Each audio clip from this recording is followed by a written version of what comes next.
ଆପଣ ଶ୍ରୀଯୁକ୍ତ ପାଣ୍ଡିଆନଙ୍କ ସହିତ କଥା ହେଇଥିଲେ କି ଏବଂ ତାଙ୍କ ତରଫରୁ ସହଯୋଗ ଆପଣଙ୍କୁ ମିଳିଥିଲା କି ନାହିଁ? ନାଇଁ ନାଇଁ ମୁଁ କେବେ ସାକ୍ଷାତ ସେମିତି ପାଇନି। ପରେ ଯେତେବେଳେ ମୁଁ ଥରେ କି ଦୁଇଥର ଇଏ କରୁଛି ସେମିତି ମୁଁ ସମୟ ପାଇନି କି ସୁଯୋଗ ବି ପାଇନି। ଚେଷ୍ଟା ବହୁତ କରିଛି କିନ୍ତୁ ସୁଯୋଗ ପାଇନି ତାଙ୍କ ସହିତ କଥା ହେବା ପାଇଁ। ପାଣ୍ଡିଆନଙ୍କ ସହିତ କଥା ହେବାର ସୁଯୋଗ ମିଳିନଥିଲା? ସୁଯୋଗ ମିଳିନି। କେବଳ ସଭା ସମିତି ଥରେ ଅଧେ ଯୋଉଠି ଦେଖା ହୁଏ ଟିକେ ଦେଖା ହୁଏ ବାସ୍, ନମସ୍କାର, ସେତିକିରେ ସୀମିତ।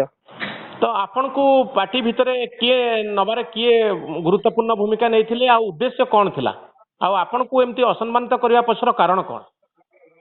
ଦେଖନ୍ତୁ ସେଇଟା ସେଇମାନେ ଜାଣିଥିବେ, ମୁଁ ସେଇଟା କହିପାରିବିନି କେମିତି କ'ଣ ଇଏ କରିଥିଲେ, ତାଙ୍କର ଭାବିଥିଲେ କ'ଣ ଚିନ୍ତା କରିଥିଲେ।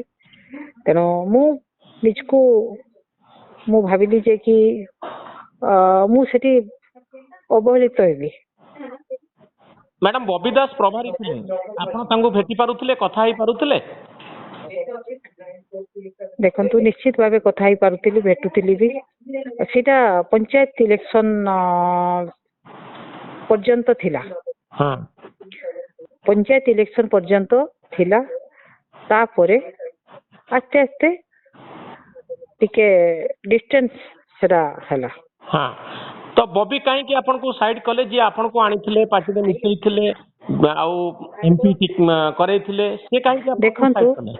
ଦେଖନ୍ତୁ ମୁଁ କହିପାରିବିନି, ସେଇଟା ତାଙ୍କ ମନ କଥା। ସେ କ'ଣ ଭାବିକିନା ସେମିତି ଯେ ସାଇଟ୍ ତ କହିବାନି, କିନ୍ତୁ ମୁଁ ସୁଯୋଗ ପାଇନି ତାଙ୍କ ସହିତ ବିସ୍ତୃତ ଭାବରେ କଥା ହେବା ପାଇଁ କିମ୍ବା ଅଳ୍ପ ସମୟ କେବେ ଅଳ୍ପ ସମୟରେ ବାସ୍ ଆମ୍ନା ସାମ୍ନା ଅଳ୍ପ କଥା ହେଇଛି। ଆଉ ନବୀନ ବାବୁଙ୍କୁ ଭେଟିବା ସମ୍ଭବପର ନଥିଲା?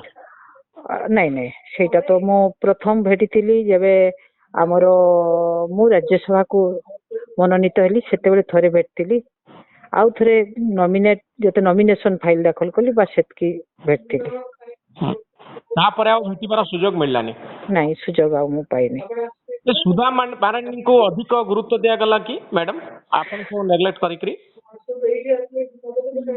ସେଇଟା ଜିଲ୍ଲାବାସୀ କହିବେ। ଆପଣ ଭଲ ଭାବରେ ପଚାରିଲେ ସେଟା ଜିଲ୍ଲାବାସୀ କହିବେ, ଆଉ ଆପଣ ବୁଝିନେବେ ସବୁ ସମସ୍ତଙ୍କୁ।